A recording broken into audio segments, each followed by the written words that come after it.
The autumn wind cut through the small cemetery like a blade, carrying with it the scent of dying leaves and fresh earth. Emily stood beside her mother's casket, her 9-year-old frame trembling beneath a black dress that hung too loose on her thin shoulders. The teddy bear clutched in her arms had seen better days, patches of fur worn away from years of desperate hugs, one button eye hanging by a thread. But it was all she had left of the woman who once sang her to sleep, who once promised to never leave her behind. The funeral had been small, sparse. A handful of neighbors, a few distant relatives who barely knew her mother's name, and Rick, her stepfather of 3 years, who stood apart from the gathering like a shadow waiting to fall. Emily had watched his face throughout the service, searching for the warmth she remembered from when her mother was alive. Instead, she found cold calculation, the look of a man counting costs and finding the sum too high. As the last hymn faded, and the mourners began to drift away like smoke, Emily remained frozen beside the grave. Her small hand reached out to touch the polished wood one final time, whispering words too quiet for anyone else to hear. "I'll be good, Mama. I promise I'll be good." Rick's voice cut through her prayer like a rusty knife. "Time to go, kid." But there was something in his tone that made her stomach drop, something that spoke of endings rather than beginnings. As they walked toward his truck, Emily clutched her teddy bear tighter, sensing that this ride home would be different from all the others. She had no idea it would be her last. Emily's world had once been painted in gentle watercolors. Her mother, Sarah, had possessed the rare gift of making ordinary moments feel magical. Weekend mornings meant pancakes shaped like butterflies and stories told in voices that brought fairy tale characters to life. Their small apartment above the flower shop downtown wasn't much: 2 bedrooms, a kitchen barely large enough for 2 people, walls that showed their age, but it had been home in every sense that mattered. Sarah had met Rick during Emily's 6th birthday party at the local park. He'd helped retrieve a wayward balloon from a tree, his smile easy and his manner gentle with the birthday girl. In the months that followed, he became a frequent visitor, bringing small gifts and patient smiles. Emily had been cautiously optimistic about this tall man who made her mother laugh again after years of quiet sadness. When they married 2 years later, Emily had worn a pale yellow dress and carried a single white rose, believing she was gaining a father rather than losing the intimacy she'd shared with her mother. The cracks in the facade had appeared slowly. Rick's patience with Emily's childish needs began to wear thin. Her bedtime stories were cut short, her questions met with sharp sighs rather than gentle answers. When her mother worked late at the flower shop, Rick would retreat to the living room with his beer and his television, leaving Emily to navigate homework and dinner on her own. Still, in Sarah's presence, he maintained the pretense of being a caring stepfather, and Emily learned to be grateful for small mercies. The neighborhood around their modest home buzzed with the kind of life that small American towns specialized in. Mrs. Henderson next door knew everyone's business, and shared it freely over her fence, while tending her prize-winning roses. The mailman, Old Pete, always had a joke and a piece of candy for the children on his route. Emily's best friend Lily lived 3 houses down, and the 2 girls had spent countless summer afternoons building fairy houses from twigs and leaves, their laughter echoing through backyards where laundry danced on lines and barbecue smoke rose like incense. At Roosevelt Elementary, Emily had been known as the quiet one with the careful smile, the girl who always had her homework done but never raised her hand unless directly asked. Her 3rd grade teacher, Miss Patterson, had noticed the way Emily's eyes would light up during story time, how she would lean forward when tales of brave children, overcoming impossible odds, filled the classroom. "She's got a good heart," Miss Patterson would tell Sarah during parent conferences. "Sometimes the gentle ones surprise you with their strength." But gentleness, Emily was learning, could be a liability in a world that often rewarded the loud and demanding. Rick's increasing irritation with her presence had become impossible to ignore, even for Sarah. The arguments came more frequently, always when Rick thought Emily was asleep, always about money and responsibilities, and burdens he hadn't signed up for. Emily would lie in her narrow bed, pressing her teddy bear to her chest and trying to make herself smaller, quieter, less of a problem. When Sarah's illness came, it arrived with the sudden brutality that cancer often employs.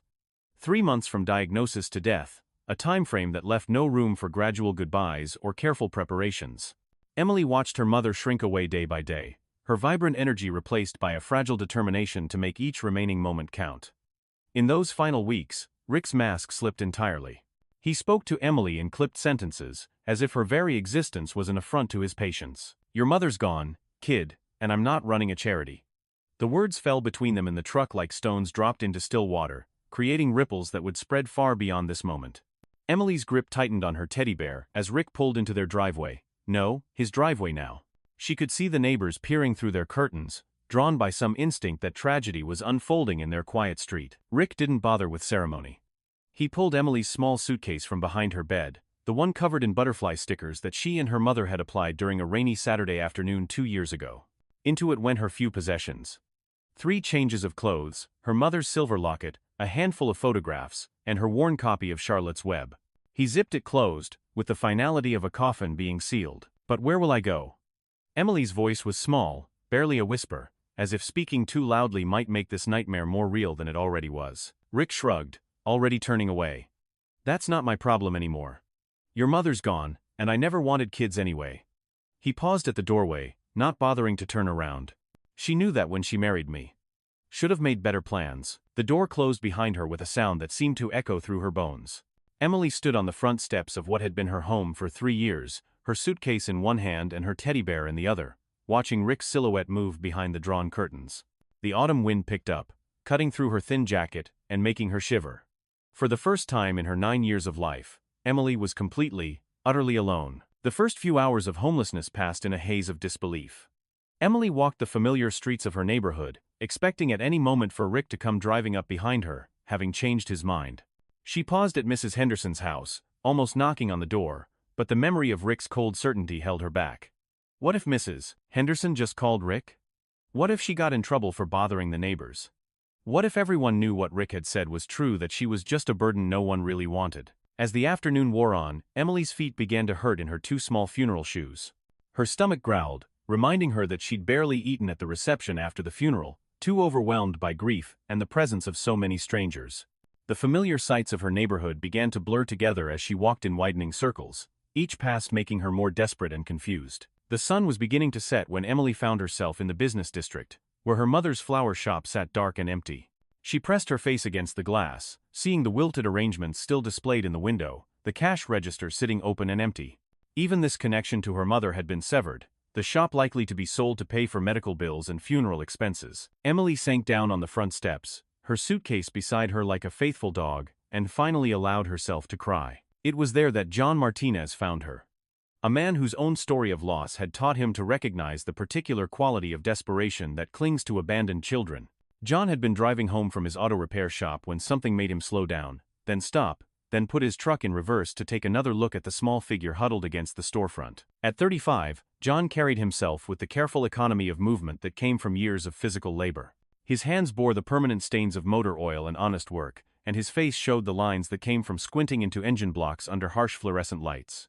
But his eyes held a gentleness that his 11-year-old son Michael had inherited, and it was this gentleness that made him pull over when every practical bone in his body told him to keep driving. John approached slowly, his work boots making soft sounds on the pavement. He could see that Emily was trying not to cry, her small shoulders shaking with the effort of containment. Something about her careful posture, the way she clutched that battered teddy bear like a lifeline, reminded him of Michael in the weeks after his wife Maria had died 3 years earlier.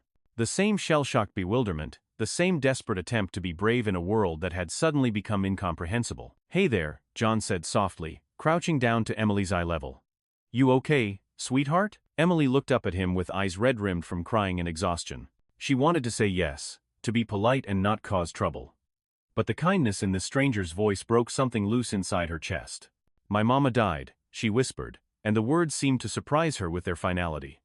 "And my stepdad said I can't come home anymore." John felt his heart constrict in his chest. He'd seen enough of the world to know that evil often wore ordinary faces, that cruelty could hide behind the facade of respectability. But he'd also learned that sometimes, when the universe stripped everything away from someone, it also presented opportunities for grace that came disguised as problems. "What's your name, honey?" he asked gently. "Emily Rodriguez," she replied, using her mother's maiden name without conscious thought, as if trying to reclaim some part of her identity that Rick couldn't take away. John nodded slowly, his mind already working through the implications of what he was considering. He had a son at home who was still learning to navigate the world without his mother. He worked long hours at the shop and barely managed to keep their household running smoothly. Taking in a traumatized 9-year-old girl would complicate every aspect of his carefully balanced life. But as he looked into Emily's frightened eyes, John remembered the promise he'd made to Maria during her final days in the hospital. She'd gripped his hand with what little strength she had left and made him swear that he would always choose kindness over convenience, love over logic. At the time, he'd thought she was talking about their son. Now he wondered if she'd somehow seen this moment coming. "Emily," he said carefully, "I can't leave you here alone. Would you like to come home with me tonight? Just until we can figure out what comes next?" Emily studied his face with the careful attention of a child, who had learned that adults' words didn't always match their intentions. But there was something in John's eyes that reminded her of her mother, a warmth that seemed to come from somewhere deep inside, rather than being painted on the surface. She nodded, not trusting herself to speak, and allowed John to help her to her feet. As he lifted her small suitcase into the bed of his pickup truck, Emily clutched her teddy bear, and tried to imagine what home might mean in a world where her mother no longer existed. John's house sat on a quiet street on the other side of town, a modest two-story structure with blue shutters and a front porch that had seen better days. The lawn needed mowing, and the mailbox tilted at a slight angle, giving the whole place an air of gentle neglect that spoke of a man doing his best with limited time and resources. But there were flower boxes under the front windows, Maria's touch, still faithfully maintained, and the warm glow of light from within suggested a home where people actually lived rather than simply existed. As they pulled into the driveway, Emily could see a boy's face appear at the window before quickly disappearing again. John noticed her looking and offered a small smile. "That's my son, Michael. He's 11, and he's probably wondering why his dad is bringing home a stranger. He's a good kid, just a little protective of our family since his mom died." Emily nodded, understanding in the way that children who have lost parents always understand each other, even across the barriers of age and circumstance. The knowledge that this house held its own grief somehow made it feel safer, as if the walls themselves knew what it meant to rebuild after devastation. John led Emily through the front door into a living room that bore all the hallmarks of masculine housekeeping: clean but sparse, functional but not particularly warm. Michael stood at the foot of the staircase, his dark hair tousled, and his expression guarded. He had his father's gentle eyes but carried himself with the careful reserve of a child who had learned to be wary of changes to his small, stable world. "Michael, this is Emily," John said, his voice carrying the tone he used when he needed his son to really listen. "She's going through a hard time right now, and she's going to stay with us for a while. I need you to help me make her feel welcome, okay?" Michael's gaze flicked between his father and Emily, taking in her tear-stained face and the way she held her teddy bear like armor against the world. He'd been 11 for 6 months now, old enough to understand that his father sometimes took on burdens that other people might walk away from, young enough to resent the way those burdens took his father's attention away from him. "How long is a while?" Michael asked, and Emily flinched slightly at the directness of the question. John put a gentle hand on his son's shoulder. "We'll figure that out as we go, Joe. Right now, she needs somewhere safe to sleep, and we have a spare bedroom. Your mom always said this house was meant to help people when they needed it most." The mention of his mother seemed to shift something in Michael's expression. He looked at Emily again, this time seeing past his own reluctance to the genuine fear and exhaustion written across her small features. "You can have the room next to mine," he said quietly. "But don't touch my stuff without asking." Emily nodded solemnly, recognizing this as the closest thing to welcome she was likely to receive. John showed her upstairs to a small bedroom that had clearly been used for storage boxes stacked in corners, Maria's sewing machine sitting under a white sheet like a ghost of domestic productivity. But the bed was made with clean sheets, and there was a window that looked out over the backyard where a tire swing hung from an old oak tree. "I know it's not much," John said, setting Emily's suitcase on the bed.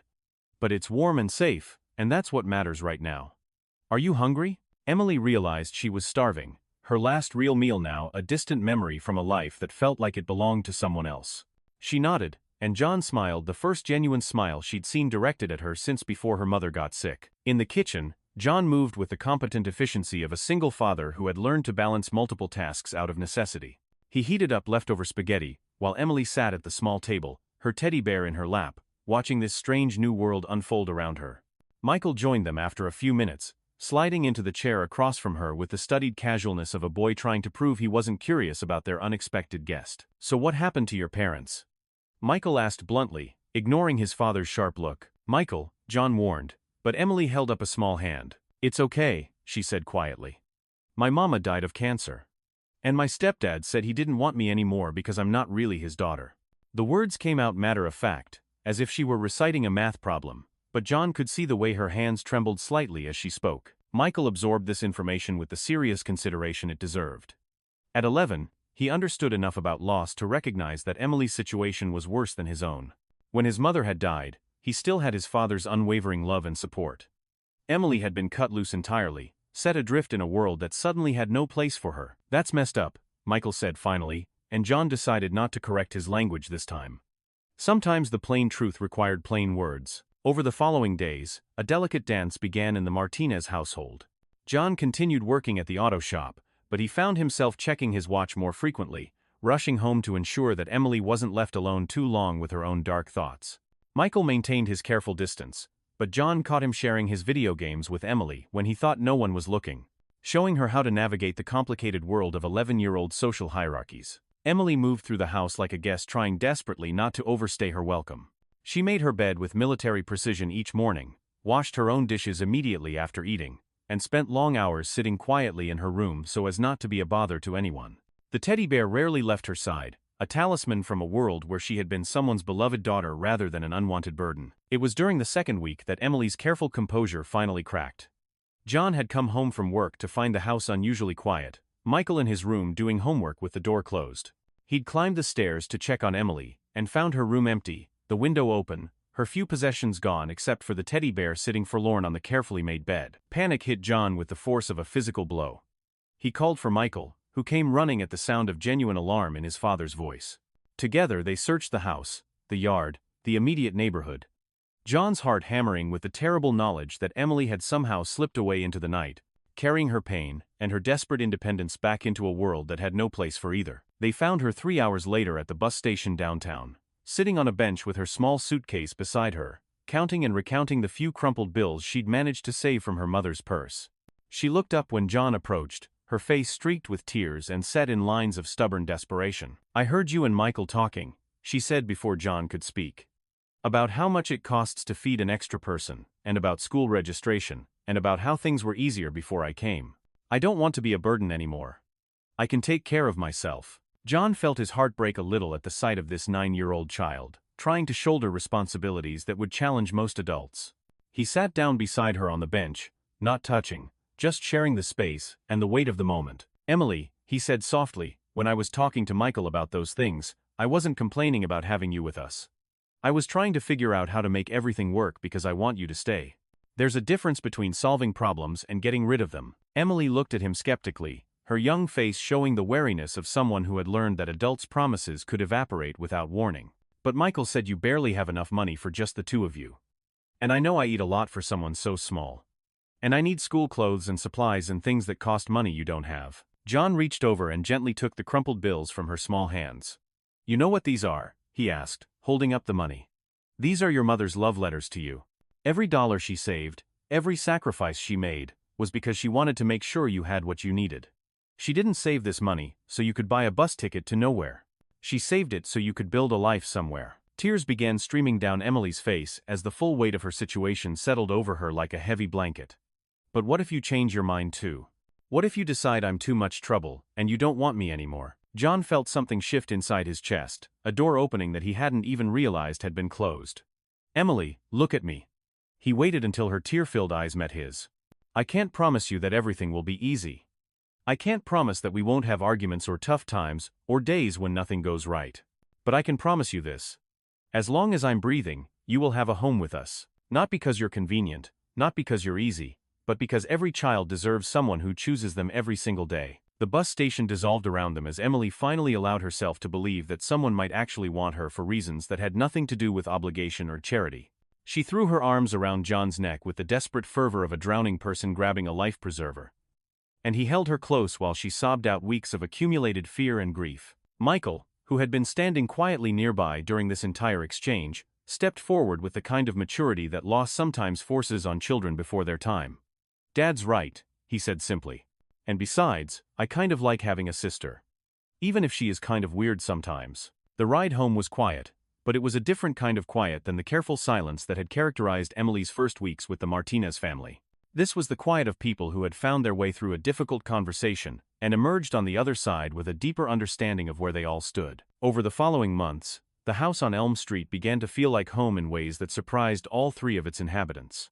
John discovered that Emily had inherited her mother's gift for making ordinary moments special. She could turn a simple dinner into a celebration just by setting the table with extra care and telling stories about the flowers her mother used to grow. Michael found that having a younger sister gave him opportunities to be protective and wise in ways that made him feel older and more capable. Emily slowly began to unfurl from the tight bud of self-protection she'd wrapped around herself after her mother's death. Her laughter returned first in small bursts, usually in response to Michael's increasingly elaborate attempts to make her smile. Then came the questions, endless streams of curiosity about how the auto shop worked. Why certain tools were shaped the way they were, whether she could help with simple tasks that made her feel useful rather than burdensome. John enrolled Emily at Roosevelt Elementary, where Miss Patterson welcomed her back with the kind of quiet understanding that excellent teachers possess. The other children initially treated Emily with the cautious fascination reserved for someone who had experienced real tragedy, but her natural gentleness and Michael's protective presence helped her navigate the complex social dynamics of 4th grade. Life settled into a rhythm that felt sustainable, even comfortable. John would wake early to make breakfast for all three of them. Michael would walk Emily to school before heading to his own classes at the middle school. And Emily would spend her afternoons at the auto shop, doing homework at John's desk while he worked on cars and answered her endless questions about internal combustion engines and the proper way to change oil. But on a cold Tuesday morning in February, their carefully constructed stability was shattered by a knock on the front door that would change everything once again. Rick stood on the front porch, his bulk filling the doorway like a storm cloud. He wore a suit that was expensive but ill-fitting, and carried himself with the aggressive confidence of a man who had been researching his legal options. Behind him stood a woman John didn't recognize, her crisp business attire and leather briefcase identifying her as some form of legal representation. "I'm here for Emily," Rick announced, without preamble. "I'm her legal guardian, and I'm taking her home." John felt the world tilt slightly beneath his feet.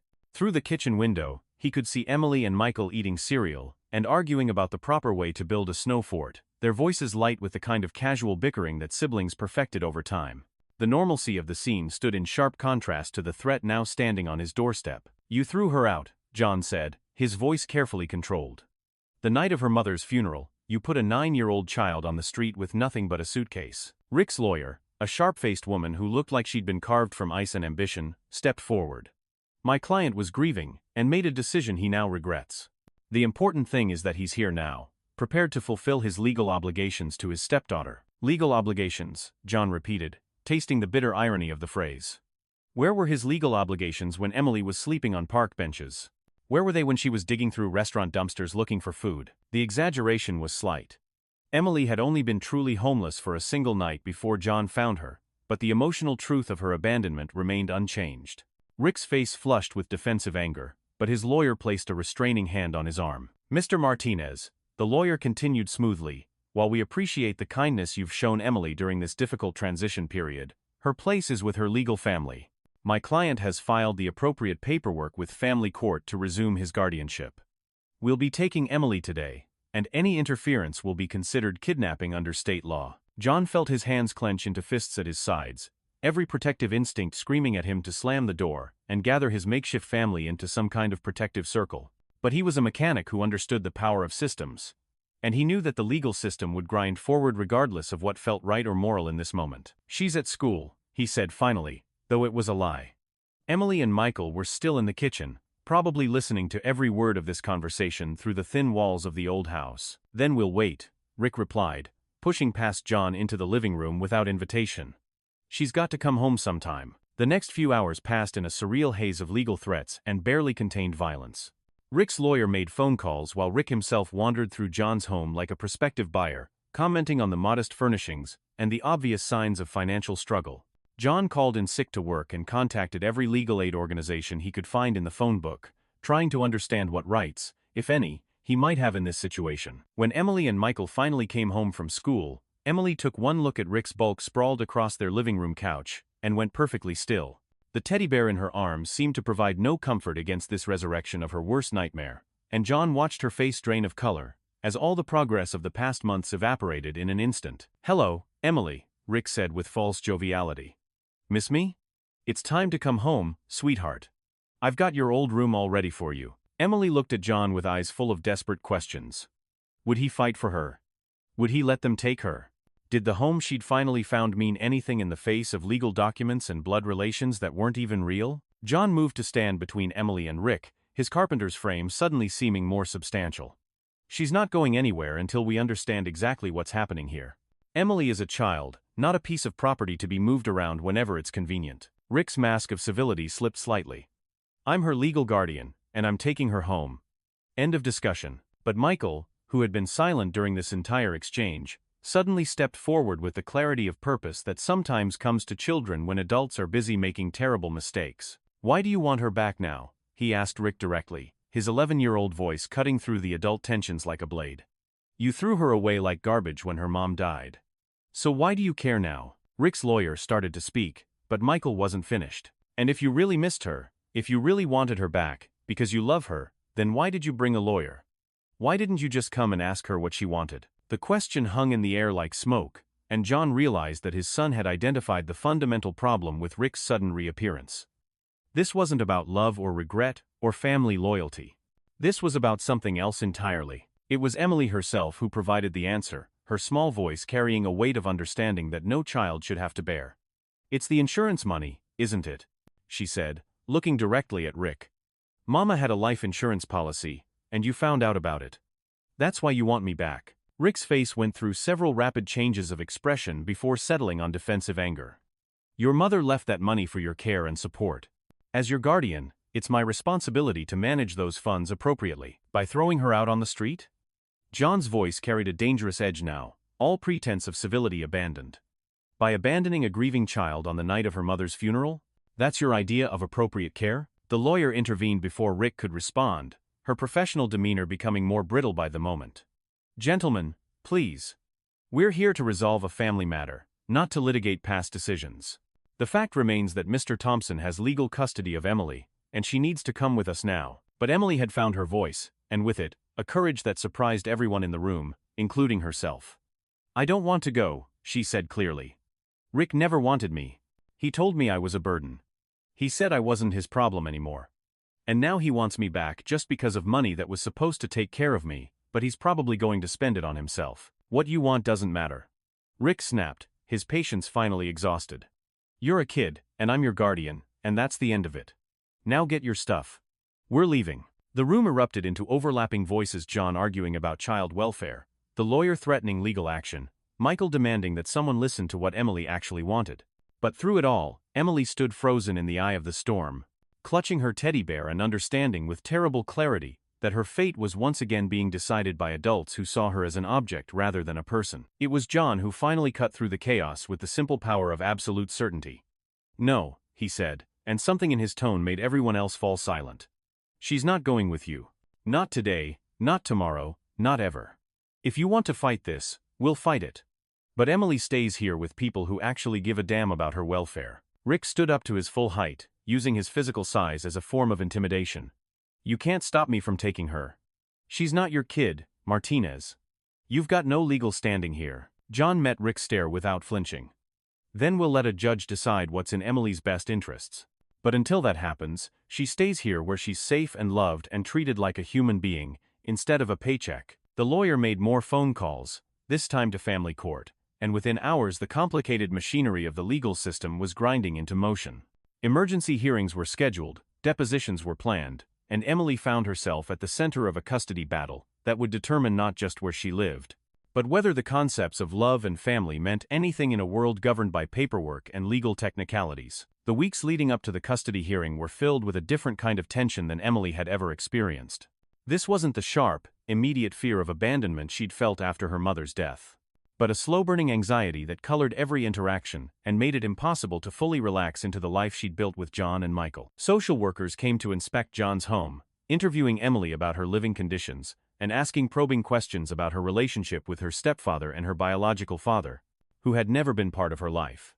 Emily answered their questions with the careful honesty of a child who understood that her future hung in the balance of every word, but she couldn't shake the feeling that these adults were looking for reasons to take her away rather than reasons to let her stay. John hired a lawyer with money he didn't really have, taking out a second mortgage on his house, and working overtime at the shop to pay for legal representation. The lawyer, a kind but overworked woman named Janet Harrison, was honest about the challenges they faced. Rick had legal standing as Emily's stepfather, he could provide financial stability through the insurance money, and the courts generally favored placing children with their existing legal guardians unless there was clear evidence of abuse or neglect. The problem, Janet explained during one of their preparation sessions, is that what Rick did putting Emily out after the funeral was morally reprehensible but not necessarily legally actionable. He didn't physically abuse her, and a lawyer could argue that he was temporarily overwhelmed by grief and made a poor decision that he now wants to correct. Emily listened to these adult conversations with the focused attention of someone whose life depended on understanding every nuance of what was being discussed. She learned legal terms like best interests of the child and guardianship modification and character witnesses. She practiced telling her story in ways that emphasized Rick's cruelty and John's kindness, without sounding coached or manipulative. But late at night, when the house was quiet and the legal strategizing was over, Emily would lie in her bed and wonder what would happen if they lost. Would Rick really take care of her, or would she end up in foster care when he decided that even the insurance money wasn't worth the trouble of raising someone else's child? Would she ever see John and Michael again, or would this family that had saved her life be just another temporary stop on a journey toward permanent displacement? Michael, meanwhile, was dealing with his own complicated emotions about the situation. He'd grown genuinely fond of Emily, but the stress of the custody battle was affecting his father in ways that reminded him uncomfortably of the months after his mother's death. John was working longer hours, sleeping less, and carrying a tension in his shoulders that spoke of burdens almost too heavy to bear. "What if we lose?" Michael asked his father one evening after Emily had gone to bed. "What if they make her go back with Rick?" John was sitting at the kitchen table, surrounded by legal documents and receipts for Emily's care, trying to build a case that demonstrated his fitness as a guardian. He looked up at his son's worried face, and saw his own fears reflected there. "Then we'll know we did everything we could to protect someone who needed our help," John said quietly. "And Emily will know that for at least a few months, she had a family who loved her unconditionally. That's not nothing, Michael. Sometimes that's enough to keep someone going when everything else falls apart." But even as he said the words, John knew they felt inadequate against the magnitude of what Emily might lose. He'd seen what abandonment had done to her once, and he couldn't bear the thought of watching her go through that kind of devastation again. The custody hearing was scheduled for a cold morning in March, in a courtroom that smelled of old wood and institutional disinfectant. Emily sat between John and Janet Harrison, wearing a blue dress that John had bought for her and clutching her teddy bear despite Janet's gentle suggestion that she might want to leave it at home. Judge Patricia Henley was a woman in her 60s with steel-gray hair, and the kind of face that suggested she'd seen every possible variation of human failure and disappointment. She listened to Rick's lawyer present his case with the patient attention of someone who understood that legal proceedings were rarely about justice and more often about determining the least harmful of several imperfect options. Rick testified first, his voice carefully modulated to project remorse and responsibility. Yes, he admitted, he'd made a mistake in the immediate aftermath of his wife's death. Yes, he should have handled Emily's situation with more care and consideration. But he loved Emily like his own daughter, he said, and he was prepared to provide her with the stable home and financial security that a working-class single father simply couldn't match. The insurance money, Rick's lawyer emphasized, would ensure that Emily could attend private school, receive proper medical care, and have opportunities that might not be available in a household where every dollar had to be stretched to cover basic necessities. Rick had learned from his mistakes, the lawyer argued, and Emily deserved to be with her legal family where she could benefit from the provisions her mother had made for her future. John's testimony was more emotional but no less compelling. He spoke about finding Emily abandoned and terrified, about the gradual process of helping her heal from the trauma of her mother's death and Rick's rejection. He talked about the way Emily had integrated into his family, how she and Michael had developed a genuine sibling relationship, how she'd begun to bloom academically and socially once she felt secure and loved. "Your Honor," John said, his voice steady, despite the tremor in his hands, "I'm not rich. I can't promise Emily a college fund or private schools, or all the material advantages that money can buy. But I can promise her something that's worth more than any insurance settlement. I can promise her that she'll be loved and valued for who she is, not for what financial benefit she represents. I can promise her that she'll never again wake up wondering if today is the day someone decides she's not worth keeping." Janet Harrison called several character witnesses, Emily's teacher, who testified about the remarkable improvement in Emily's academic performance and emotional stability since she'd been living with John. Mrs. Henderson, who described the difference between the quiet, fearful child, who'd lived with Rick and the laughing girl, who now played in John's yard. Pete the mailman, who talked about watching Emily help John with yard work, and seeing the obvious affection between them. But it was Michael's testimony that provided the most powerful moment of the entire proceeding. At 11 years old, he was considered old enough to offer his perspective to the court, and he approached the witness stand with the serious demeanor of someone who understood the weight of his words. "Emily is my sister now," he said simply in response to Janet's gentle questioning. "Not because of paperwork or blood or anything like that, but because we chose each other as family. When my mom died, my dad could have just focused on taking care of me, But instead, he taught me that families aren't just the people you're born with, they're the people you choose to love and protect and stick with even when things get hard. Michael looked directly at Rick as he continued. Rick threw Emily away when she needed help the most. He made her feel like she wasn't worth keeping. But my dad and I, we know she's worth keeping. We know she belongs with us. And if you make her go back to someone who already proved he doesn't really want her, then you're throwing her away too. The courtroom was completely silent as Michael finished his testimony and returned to his seat. Judge Henley made some notes on her legal pad, her expression giving away nothing of her thoughts or inclinations. Emily was called to testify last, and she approached the witness stand with the careful composure of someone much older than her 10 years. She answered Janet's questions in a clear, steady voice, describing life with Rick after her mother's death, the night he'd thrown her out, the months of healing and growth she'd experienced with John and Michael. Emily, Judge Henley said gently, I want you to tell me, in your own words, where you want to live and why. Emily took a deep breath, looking out at the adults whose decisions would determine her fate, then focusing on John and Michael sitting in the gallery. I want to live with John and Michael because they chose me, she said. Rick only wants me back because of money, but John wanted me even when I was just a scared kid with nothing but a teddy bear and a suitcase. Michael didn't have to accept me as his sister, but he did, because that's what families do, they choose each other every day. She paused, gathering her courage for the most important part of her testimony. Your Honor, my mama always told me that real love isn't about what people can give you or what you can do for them. Real love is about caring enough to do the hard things, to make sacrifices, to choose someone even when it's not easy or convenient. Rick threw me away when things got hard. John and Michael chose me when I had nothing to offer them but problems. That's how I know where I really belong. Judge Henley called a brief recess to review the testimony and evidence, leaving Emily and John to wait in the hallway while Rick and his lawyer conferred in hushed, urgent tones nearby. The tension was almost unbearable, each minute stretching like an hour, as they waited for a decision that would reshape all of their lives. When they were called back into the courtroom, Judge Henley's expression was thoughtful but unreadable. She looked at each of the adults involved in the case, then focused her attention on Emily with the kind of gentle authority that suggested she understood exactly what was at stake. This court has heard compelling testimony from all parties, she began. And it's clear that Emily is a remarkable young lady who has shown tremendous resilience in the face of significant trauma and loss.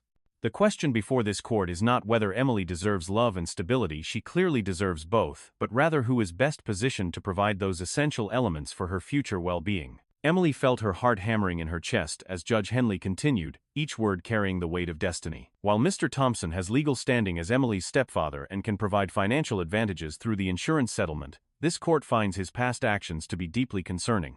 The decision to remove a grieving child from her home on the night of her mother's funeral, regardless of the emotional circumstances, demonstrates a fundamental failure to prioritize Emily's well-being over adult convenience.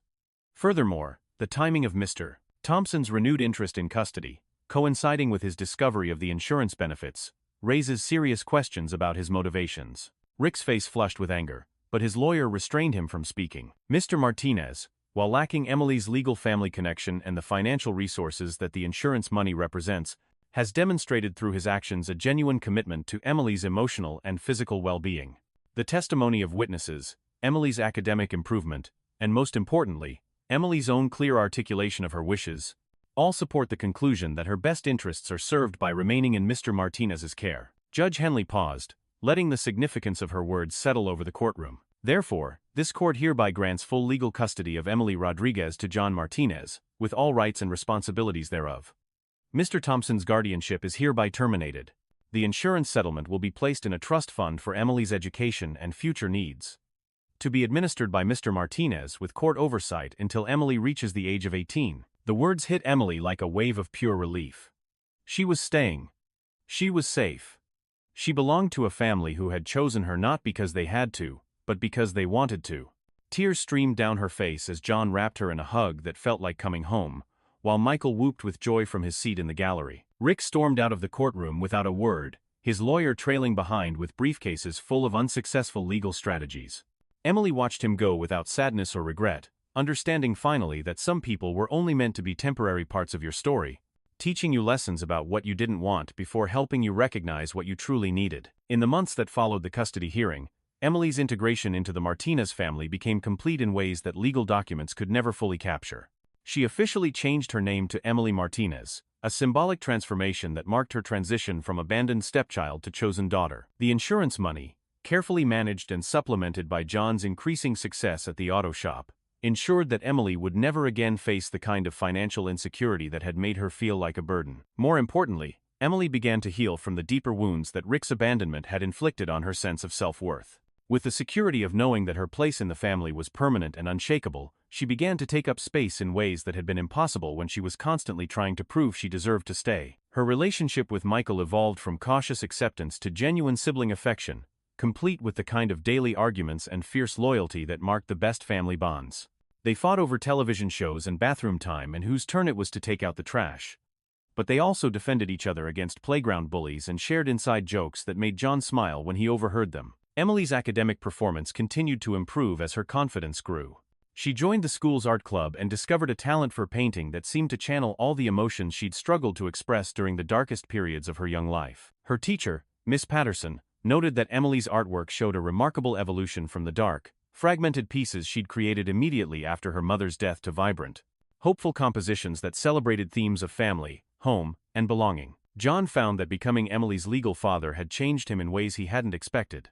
The fierce protectiveness he felt toward both his children pushed him to work harder, dream bigger, and believe in possibilities he'd never considered when he was raising Michael alone. He expanded the auto shop, hired an assistant, and began building the kind of financial stability that would ensure his children never had to worry about basic security the way Emily had during those terrifying weeks of homelessness. The house on Elm Street underwent changes too, subtle transformations that reflected its evolution from a bachelor pad shared by a father and son to a true family home. Emily's artwork adorned the refrigerator and hallway walls. A second bicycle appeared in the garage. The dinner table, once used primarily for homework and bill paying, became a place where three people gathered each evening to share food and conversation and the comfortable intimacy of people who had chosen to build a life together. But perhaps the most significant change was in Emily herself. The fearful, fragile child who had clutched her teddy bear like a lifeline gradually gave way to a confident girl who knew she was loved not despite her needs and complexities, but because of her unique place in a family that had space for all of who she was. On a warm Sunday morning in late spring, almost a year after the custody hearing that had changed everything, Emily sat at the kitchen table working on a Mother's Day card for her teacher while John made pancakes and Michael argued with the sports section of the newspaper. Sunlight streamed through the windows, illuminating dust motes that danced like tiny celebrations in the air. Emily paused in her card-making to watch her family move through their morning routines with the comfortable efficiency of people who knew they belonged together. John hummed off-key while he cooked, occasionally reaching over to ruffle Michael's hair or check on Emily's progress. Michael provided running commentary on baseball statistics that nobody else cared about but everyone listened to anyway because it was part of the soundtrack of their shared life. The teddy bear that had once been Emily's sole companion now sat on a shelf in her room, its worn fur and missing button-eye testament to the journey that had brought her to this moment. She still kept it close, but it no longer represented desperate clinging to the past. Instead, it had become a symbol of survival, a reminder that she had carried love with her through the darkest times and emerged into light. As John set a plate of butterfly-shaped pancakes in front of her, a tradition he'd learned from her stories about her mother, Emily felt a surge of gratitude so profound it took her breath away. This was what family looked like, she realized. Not the perfect nuclear unit depicted in television commercials, not the uncomplicated biological connections that some of her classmates took for granted, but something more complex and more valuable. People who chose each other daily, who showed up for the hard conversations and the boring routines and the small celebrations that made up the texture of a shared life. "What are you thinking about, Mija?" John asked, using the Spanish endearment that had gradually become his pet name for her. Emily smiled, a expression of pure contentment that would have been impossible during those dark months when she'd believed herself unlovable and unwanted. "I'm thinking about how lucky I am," she said simply, cutting her pancake into careful bites. "I mean, I'm sorry about Mama dying and everything that happened with Rick. But I'm lucky that all of that brought me here, to you guys." Michael looked up from his newspaper, his face showing the kind of matter-of-fact acceptance that children specialized in. "We're lucky too," he said. "I always wanted a sister. I just didn't know I had to wait for Dad to find one for me." John felt his chest tighten with the kind of emotion that parenthood brought in unexpected moments. "We're all lucky," he agreed, sitting down at the table with his own plate of pancakes. "Sometimes the best families are the ones you don't expect. The ones you have to fight for and choose every single day." As they ate breakfast together, talking about Emily's upcoming art show and Michael's baseball tryouts and John's plans to teach them both how to change a tire. The morning light continued to stream through the kitchen windows, illuminating a scene of ordinary magic that would have been impossible to imagine during those dark days when Emily had wandered the streets with everything she owned in a single suitcase. The teddy bear on the shelf upstairs bore witness to this transformation, its button eye catching the light like a knowing wink. Some stories, it seemed to suggest, began with endings that felt like the world was falling apart. But the best stories, the ones worth telling, were about what people chose to build from the pieces that remained. About how love could grow in the most unlikely soil if you were brave enough to plant seeds and patient enough to tend them until they bloomed.